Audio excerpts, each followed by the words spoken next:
Quel est le sentiment parental fort ressenti face au handicap d'un enfant, qu'il soit congénital ou acquis? La colère? La culpabilité? Le déni?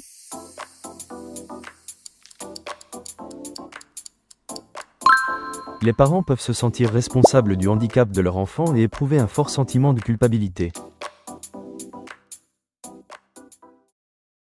Quelle phase est parfois vécue comme un soulagement par les parents d'enfants en situation de handicap? L'annonce du diagnostic? Les démarches administratives? La prise en charge?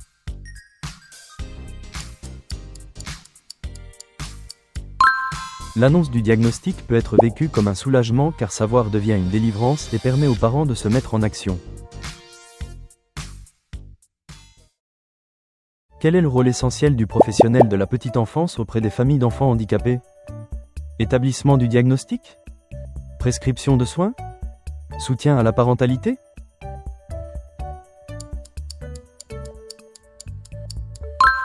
Le professionnel de la petite enfance a un rôle d'appui et de consolidation du lien parent-enfant, le soutien à la parentalité étant primordial. Quel réflexe archaïque se manifeste lorsque l'ajout du nouveau-né est stimulé? Le réflexe de Moreau? Le réflexe des points cardinaux? Le grasping?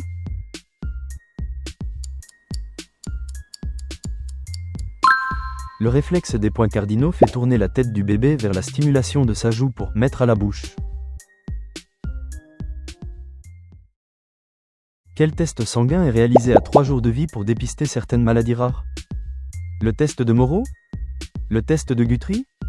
Le test des réflexes archaïques?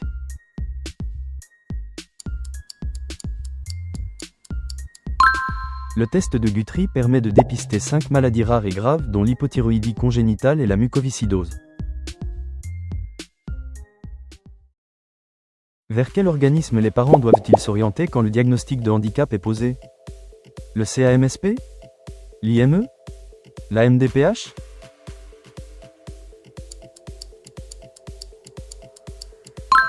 La Maison départementale des personnes handicapées, MDPH, permet d'obtenir une reconnaissance du handicap et l'application des droits.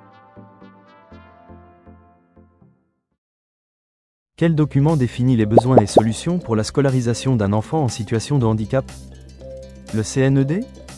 Le PPS? L'AVS?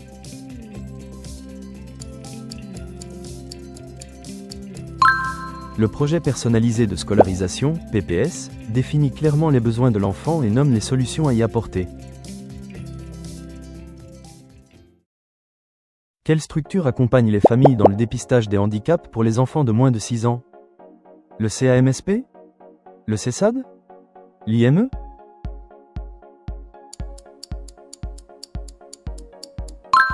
Les centres d'action médico-sociale précoce, CAMSP, accompagnent les familles dans le dépistage et la prise en charge des jeunes enfants. Quel réflexe archaïque se caractérise par un mouvement de défense avec écartement des 4 membres? Le grasping? La marche automatique? Le réflexe de Moreau?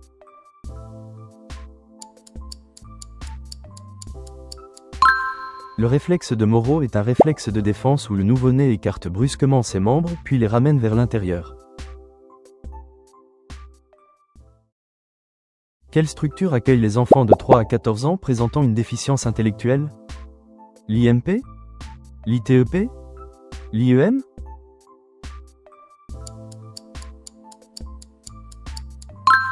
L'Institut médico-pédagogique, IMP, accueille les enfants de 3 à 14 ans dont la déficience intellectuelle peut s'associer à d'autres troubles. Quel avantage principal offre l'accueil inclusif d'un enfant en situation de handicap en milieu ordinaire? La lutte contre l'isolement? Le diagnostic précoce? La guérison du handicap?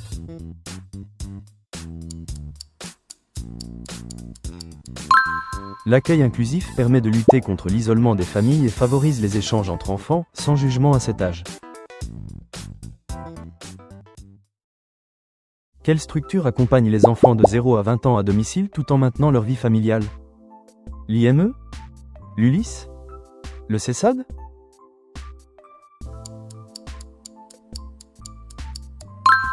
Les services d'éducation spéciale et de soins à domicile, CESAD, permettent de maintenir les conditions de vie de l'enfant au sein de sa famille.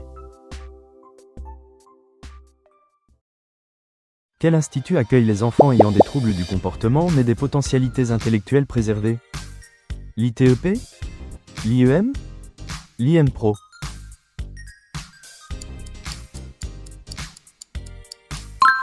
Les instituts thérapeutiques éducatifs et pédagogiques, ITEP, accueillent les enfants avec troubles du comportement mais capacités cognitives présentes.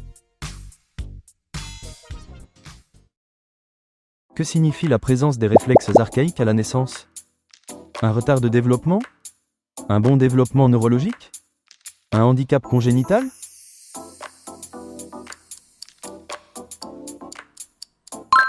La présence des réflexes archaïques à la naissance témoigne du bon développement neurologique intra-utérin de l'enfant. Quel rôle a le milieu de la petite enfance concernant le handicap selon les textes de loi?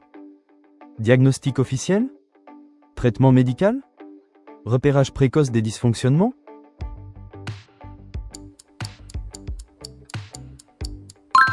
Le milieu de la petite enfance a un rôle d'observation et d'orientation pour le repérage précoce des dysfonctionnements ou perturbations.